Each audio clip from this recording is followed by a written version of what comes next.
Nke ọ bụla zatara 1,000 naira ka anyị ga-enye gị sị ka anyị gaa n'ihu. Get ready, get ready, get ready.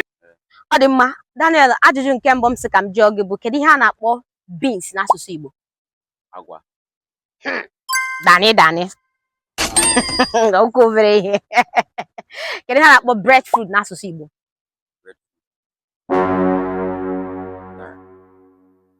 Ọ asụsụ ikpeazụ gị? Ka gara n'akpa m. Stop that rubbish.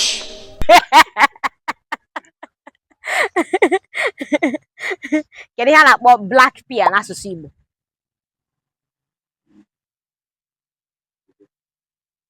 Black pea.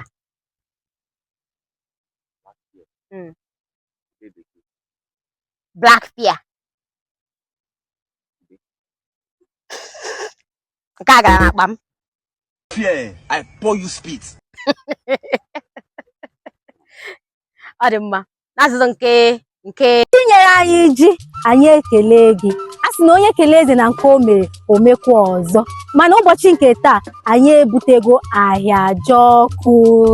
Ahịajọkụ Festival is a yam festival, a cultural and intellectual celebration bringing together Igbo scholars, leaders, thinkers, and creatives. Now, Imo State is the bedrock, the birthplace for Ahịajọkụ Festival. Now, in 2025, Ahịajọkụ is alive. Ahịajọkụ still exists. Ahịajọkụ is here again in Imo State. Come on 27th and 28th of November 2025. To be lots of learning and celebration. See you there.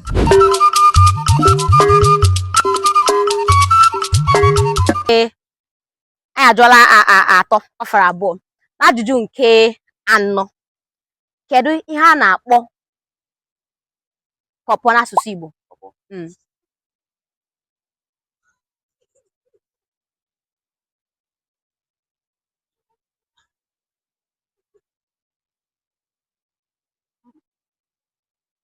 Ịma?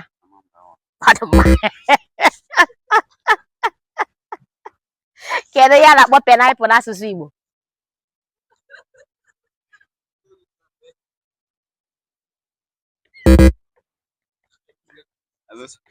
Ịma ya na ọ dachala ya nnọọ. Kedu ihe a na-akpọ orange na nke ikpeazụ? Bonus question.